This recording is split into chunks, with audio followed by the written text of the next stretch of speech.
तो हमारे MP board के सभी विद्यार्थियों, आज मैं आपको साइंस का एक ऐसा पेपर बताऊंगा, दो पेपर साथ में, सेट बी और ए। हम सबसे पहले सेट बी को देखेंगे क्योंकि इसमें से 100% आने के चांस है। सेट ए में से भी आएगा, दोनों को मिलाकर आपका है ना 70 नंबर पक्का हो जाएगा। चलिए तो बिना किसी देरी के शुरू करते हैं। देखिए विभवांतर का मात्रक क्या है, मापक यंत्र वोल्ट मीटर। पादप में जाइलम उत्तरदायी होता है जल के वहन के लिए। दो तंत्रिकाओं के मध्य खाली स्थान को कहते हैं तो सिनेप्स कहा जाता है। नर युग्मक और मादा युग्मक में संलयन की क्रिया कहलाती है, तो ये संलयन की जो क्रिया है वो कहलाती है निषेचन। विभवांतर का ऐसा ही मात्रक क्या है, एम्पियर। पारितंत्र में ऊर्जा का प्रवाह सदैव होता है एक देशिक, ठीक है। इसके बाद में जाएगा वोल्ट मीटर और यहां पर आ जाएगा आपका, और तीसरे का आपको जाएगा ये सी वाला। इंग्लिश मीडियम वाले बच्चों का भी है, ठीक है। ये 5 है, ये 6 है। चलिए, वे अभिक्रियाएं जिनमें उत्पाद के निर्माण के साथ साथ उष्मा भी उत्पन्न होती है उन्हें हम कहते हैं उष्माक्षेपी अभिक्रिया। जल एक क्या है, जल एक उदासीन ऑक्साइड है। धातुएं प्रायः उष्मा और विद्युत की क्या होती है, सुचालक होती है। पौधों में केवल क्या होता है, रासायनिक समन्वय होता है। मादा और गर्भस्थ शिशु के बीच जैविक संबंध स्थापित करने वाला ऊतक प्लेसेंटा कहलाता है। मेंडल ने वंशानुगति के नियमों का प्रतिपादन किया। यहां से देखिए क्वेश्चन नंबर 2 है ये, बढ़िया से। इसके बाद में यहाँ पर अपन जोड़ी की बात करते हैं आगे, तो देख लीजिए विद्युत की सुचालक आधातु कौन सी है। देखिए ग्रेफाइट जो है ना विद्युत की सुचालक आधातु है, ठीक है। रक्त का थक्का बनना हो जाएगा प्लेटलेट्स। स्वपरागन का जाएगा आपका द्विलिंगी पुष्पों में। लिंग गुणसूत्र का जाएगा लिंग निर्धारण। उत्तल दर्पण का जाएगा पश्चिम दृश्य दर्पण। और जरा दूरदर्शिता का जाएगा द्विफोक्सी लेंस है। इसके बाद में यहाँ से अपन देख सकते हैं क्वेश्चन नंबर ये 3 है यहाँ पर। इसके बाद में यहाँ से हम यदि बात करें तो जो जिसमें देखिए जिस अभिक्रिया में ऑक्सीजन संयुक्त होती है ना, तो वो कहलाती है आपकी अपचयन, ठीक है। और यदि ऑक्सीजन का ह्रास होता, यहाँ पे लिख भी देते हैं अपन, ऑक्सीजन का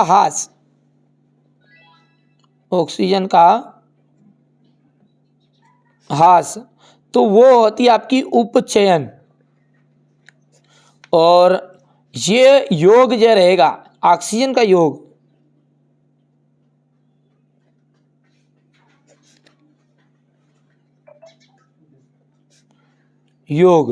अपचयन, ठीक है। यहां से देखिए पारे की मिश्र धातु क्या कहलाती है, पारे की मिश्र धातु कहलाती है अमलगम। मनुष्य में आयोडीन की कमी से होने वाले रोगों को कहते हैं घेंगा। पराग कोश से परागकणों का वर्तिकाग्र तक पहुंचने की घटना क्या कहलाती है, परागन कहलाती है। लेंस क्षमता के लिए सूत्र लिखिए, उसका ऐसा ही मात्रक है। तो लेंस क्षमता के लिए सूत्र क्या है आपका, P बराबरी पे F1/F मीटर में। और इसका मात्रक क्या है, तो देखिए इसका मात्रक होता है डाईऑप्टर।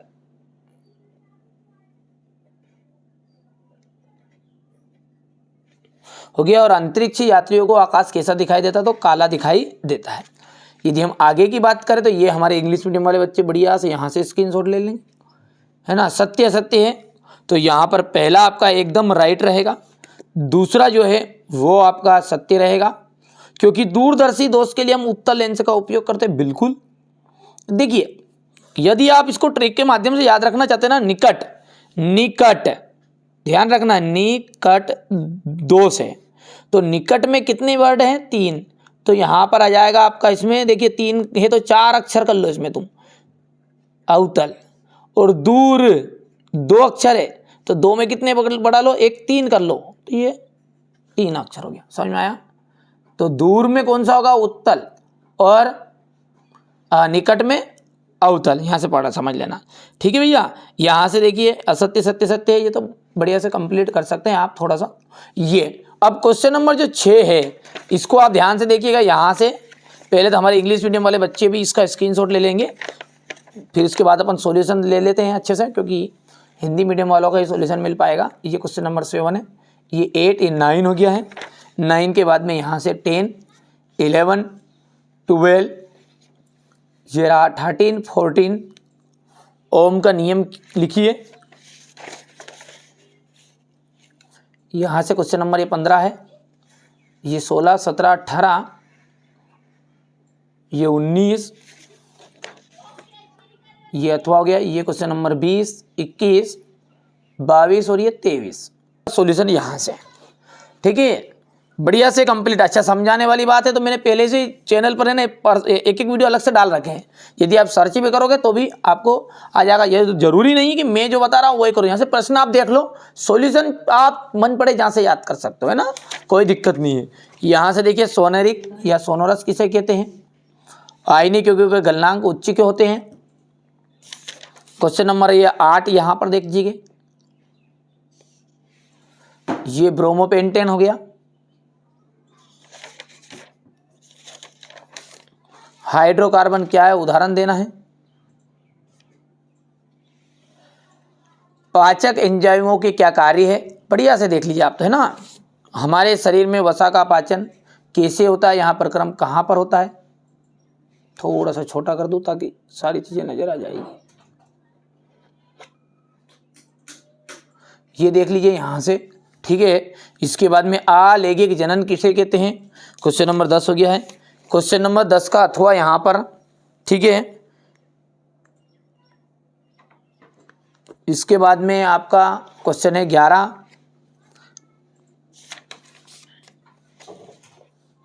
यहाँ से हो गया है। इसके बाद में ये आपका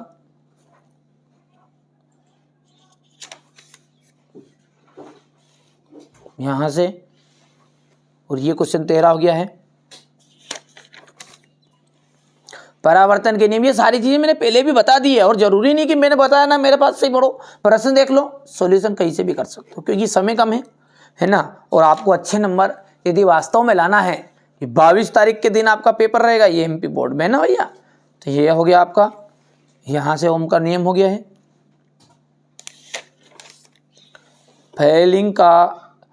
फ्लेमिंग का भावामास्त्र का नियम लिखना है आपको। इसके बाद में ये एक प्रश्न ही नहीं मिला है, अब इसको आप पढ़ लेना। ये क्वेश्चन नंबर आपका 16 अथवा हो गया। ये आहार श्रृंखला और आहार जाल में अंतर है। इसके बाद में क्वेश्चन नंबर 18, ये यहाँ से देखिए हो गया। इसके बाद में ये यहाँ से अथवा वाला, यहाँ से, और प्रतिवर्ती चाप का नामांकित चित्र आपको बनाना है। 3 पादप हार्मोन्सों के नाम और उनके कार्य लिखिए। बढ़िया से, मैंने कहा ना, जो बच्चा वास्तव में अच्छे नंबर चाहता है और अच्छी तैयारी करना चाहता है तो 6 पेपर है, 6 पेपर को कंप्लीट कर लो और कर सकता है, ठीक है। व्यक्ति ने सोच लिया कि हाँ करना है तो हो जाएगा, नहीं सोचा है तो कुछ भी नहीं होगा, सीधी सी बात है ना। ये सचित्र वर्णन करना तो इतना सचित्र वर्णन करना। इसके बाद भी यहाँ से चित्र रहेगा, ये अम्ल और क्षार में अंतर है ना।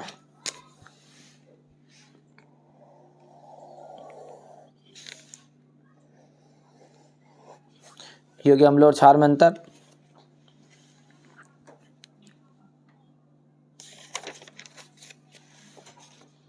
यहाँ से देख सकते हैं विरंजक चूर्ण, ठीक है। यहाँ से देख लीजिए, ये हो गया विरंजक चूर्ण वाला। इसके बाद ये प्लास्टर ऑफ पेरिस हो गया। यहाँ से अगला देख सकते हैं, और ये एथेनॉल और एथेनोइक अम्ल में अंतर हो गया। यहाँ से भौतिक गुणों के आधार पर यह अंतर, और ये रासायनिक गुणों के आधार पर अंतर है।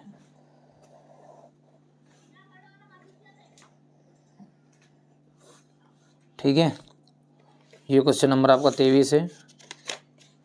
धमनी और शिरा में अंतर है। तो सभी बच्चे ध्यान देंगे, एक महत्वपूर्ण सूचना आप सभी के लिए।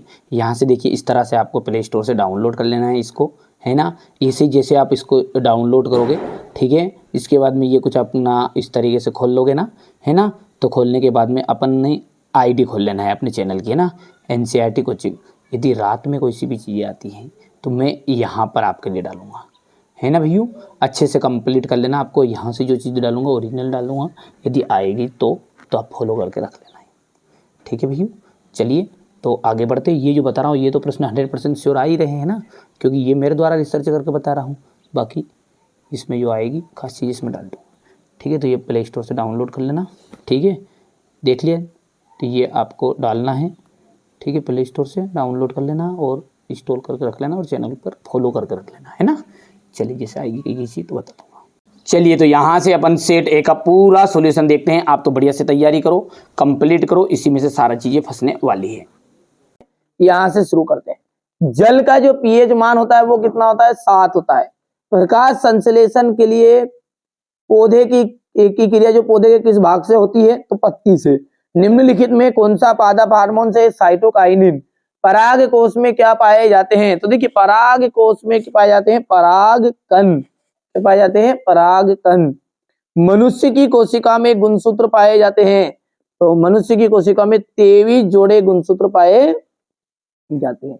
यही प्रश्न आपको सेम टू सेम देखने को मिलेंगे अधिकतर, ठीक है, घबराना नहीं है। 6 पेपर को कर लोगे पूरे 75 के 75 नंबर की गारंटी है, ठीक है। लेंस की क्षमता का एसआई मात्रक, लेंस की जो क्षमता है उसका एसआई मात्रक क्या है? डाई ऑप्टर है। यहाँ से हमारे इंग्लिश मीडियम वाले बच्चे ऑप्शन कर लेंगे कंप्लीट। यहाँ से इसका दूसरे का जो रहेगा वो आपका रहेगा लीप यानी कि पत्तियां, ठीक है।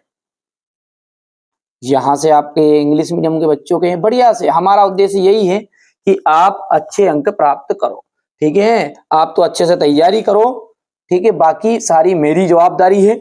यहाँ से आप देख सकते हैं क्या आप इस कैटेगरी में आना चाहते हैं 90 के ऊपर, तो ये 6 पेपर जो बता रहा हूं उनको करना है, ठीक है। यदि आप इस 80 वाली लाइन में आने चाह रहे हैं तो 4 पेपर आपको जो बताए जाए वो करना है। यदि आप 70 वाली कैटेगरी में आप करना चाहते हैं तो 3 पेपर कर लेना। मैं बता रहा हूं ना क्लियर, जितनी परसेंटेज इसको बनानी। और ये 60 वाली जो कैटेगरी है ये आपके 2 पेपर में ही काम हो जाएगा। अब जिसको जैसा बनाना है कंप्लीट कर सकता है।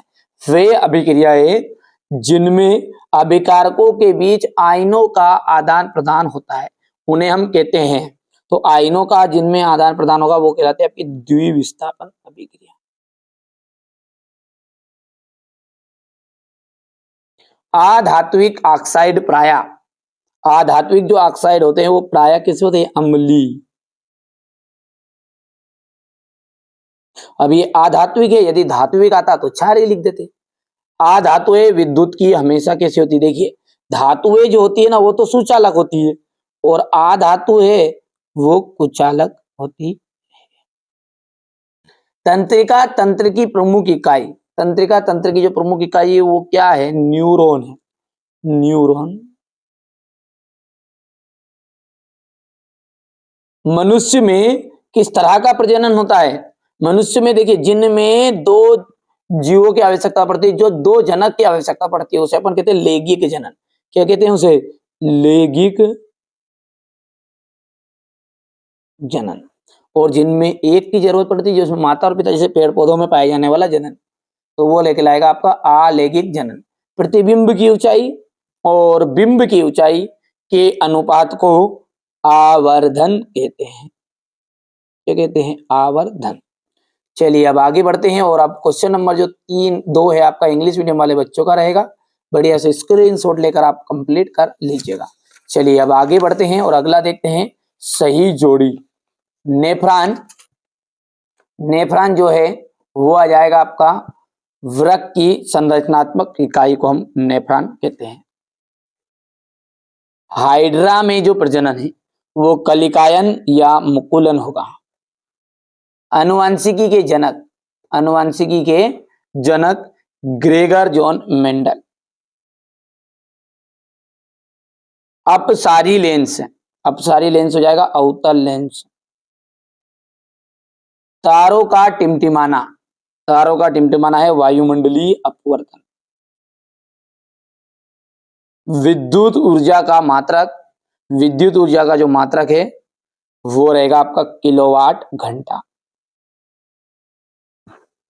चलिए अब आगे बढ़ते हैं और जोड़ी हमारे इंग्लिश मीडियम वाले बच्चों के लिए देखते हैं, बढ़िया से कंप्लीट करेंगे वो, क्योंकि हम हिंदी मीडियम के साथ इंग्लिश मीडियम को भी अच्छी परसेंटेज बनाने के लिए तैयारी करा रहे हैं ना।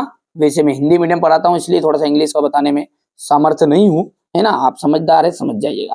लोहे पर जंग लगना किस प्रकार की अभिक्रिया है? लोहे पर जो जंग लगती है वो आपकी संक्षारण है, जिसे हम जंग कहते हैं ना, जंग लगना कहते हैं। उष्मा की दो सुचालक धातुओं के नाम बताइए। एक तो आपकी सिल्वर और कॉपर, ये दो ऐसी धातु है जो उष्मा की विद्युत सुचालक धातु है। अग्नाशय में किस हार्मोन्स का स्त्रावन होता है? अग्नाशय में होता है इंसुलिन। कौन सा हार्मोन से?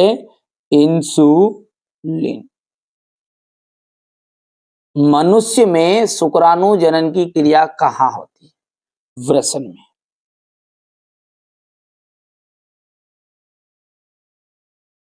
दर्पण फॉर्मूला बताइए, यानी कि दर्पण सूत्र आपको बताना है, ठीक है भैया। तो दर्पण का जो फॉर्मूला होता है ना, वो होता है 1/f equal 1/v plus 1/u। देखिए दर्पण में ये रहता है, और ऋण जो रहता है ना यहाँ पर, v के बाद में ऋण, तो ये आपका लेंस में रहता है ना। चलिए अब आगे बढ़ते हैं। और श्वेत प्रकाश के वर्ण विक्षेपण में किस रंग के प्रकाश का विचलन सर्वाधिक होता है? बैंगनी रंग का। कौन से रंग का? बैंगनी।